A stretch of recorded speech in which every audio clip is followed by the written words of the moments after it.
বর্তমানে ফেসবুকে একটা ট্রেন্ড চলতেছে, সেটা হচ্ছে এনগেজমেন্ট ট্রেন্ড, যে আমার ভিডিওতে আসা প্রতিটা কমেন্টসের প্রথম 5 জনকে রিপ্লাই করো আর বাকি সবাইকে রিয়াকশান দিয়ে যাও, এতে তোমার এনগেজমেন্ট বাড়বে। সত্যি এটাতে এনগেজমেন্ট বাড়ে। যারা বড় বড় আইডির মালিক তারা এই ধরনের কথাবার্তা বলে একটু ভিডিও বানায়। তো আমিও দেখি, আমার ভালো লাগে মোটামুটি। তাছাড়া আমি রান্নার ভিডিওগুলো একটু বেশি দেখি, যেগুলো আমাদের দৈনন্দিন কাজে লাগে। মোটামুটি টুকটাক এখান থেকে কিছু শেখা যায়। তো তাল থেকে তালের রস বের করা একটা কঠিন চ্যালেঞ্জ। তো সেই চ্যালেঞ্জ মোকাবেলা করে আজকে তাল থেকে রসগুলো বের করে নিলাম যুদ্ধ করে। তো এখানে পিঠা বানানোর জন্য ডো তৈরি করে নেব। 1/2 কেজি পরিমাণ চালের গুঁড়া নিয়ে নিলাম। এখানে 1.5 কাপ পরিমাণ চিনি, একটু লবণ, একটু বেকিং সোডা দিয়ে দেব। এরপর একটু একটু করে তালের রস অ্যাড করে ভালো করে মেখে নিব। চামচ দিয়ে এভাবে মাখানো যাচ্ছে না, তাই আমি হাত দিয়ে মাখিয়ে নিলাম। কে কীভাবে নেবেন জানি না, তবে আমি হাত দিয়ে মাখাতে পছন্দ করি। এখান থেকে আবার একদল উঠে এসে বলবে হাতে একটু গ্লাভস পরে নিলেই ভালো হতো। কেন হাতে জীবাণু থাকে, গ্লাভসে কি জীবাণু থাকে না? গ্লাভসে কিন্তু জীবাণু আরও বেশি থাকে, তাই হাত দিয়ে কাজ করাই বেটার আমি মনে করি। তো এখানে একটু একটু করে তালের রস মিক্স করে দেব, যাতে ডোটা পারফেক্টলি হয়। রসটা যত ঘন হয় কালারটাও পারফেক্টলি মোটামুটি অনেক সুন্দর আসে। যে পাতলা হয়ে গেলে কালারটা কিন্তু এভাবে এরকম আসে না।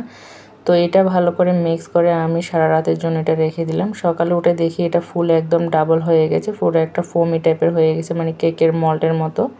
এখন এখানে 2টা ডিম দিয়ে দিব। ডিমগুলোকে ভালো করে ফেটিয়ে নিলাম। এখন এগুলাকে ডোয়ের সাথে অ্যাড করে দিব, সাথে কিছু নারকেল কোড়াও দিয়ে দেব। এই পিঠাগুলো কে কীভাবে বানায় আমি আসলে জানি না, তবে আমি এভাবেই বানালাম। এর মধ্যে যদি ভুল কিছু হয়ে থাকে অবশ্যই আপনারা কমেন্টস বক্সে এসে জানাবেন।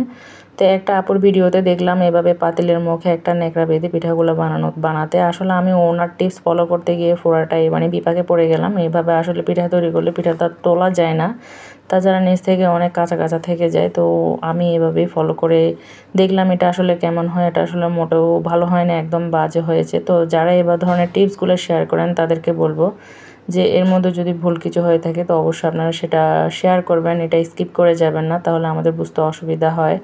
তো তারা স্কিপ করে যাওয়ার কারণে আসলে এই ধরনের ভুলওয়ালা হয়ে থাকে। তো এটা বাদ দিয়ে আমি কিছু কাপে বানালাম। কাপে প্রথমে একটু তেল লাগিয়ে নিলাম। তেল লাগানোর পরে এই ডোগুলা দিয়ে এই পিঠাগুলা তৈরি করে নিলাম। দেখলাম কাপে তৈরি করার পর এটা খুব সুন্দর একটা পিঠা তৈরি হয়েছে, বাইরেটা একদম কেকের মতো, ভিতর একদম ফোমি টাইপের।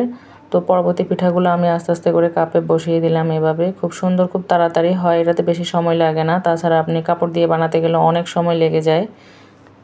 5-6 মিনিটের মধ্যে এটা তৈরি হয়ে যায়, বেশি সময় লাগে না। তবে অবশ্যই এগুলাতে আগে একটু তেল ব্রাশ করে নিতে হবে, না হলে এগুলো উঠতে চাইবে না। এই ঘরে আমার কিছু স্টিলের বাটি ছিল, আমি এগুলোতেও বসিয়ে দিলাম যাতে একটু তাড়াতাড়ি হয়। তো সবগুলো পিঠা আমার রেডি করা হয়ে গেল, খুব সুন্দর পিঠা হয়েছে।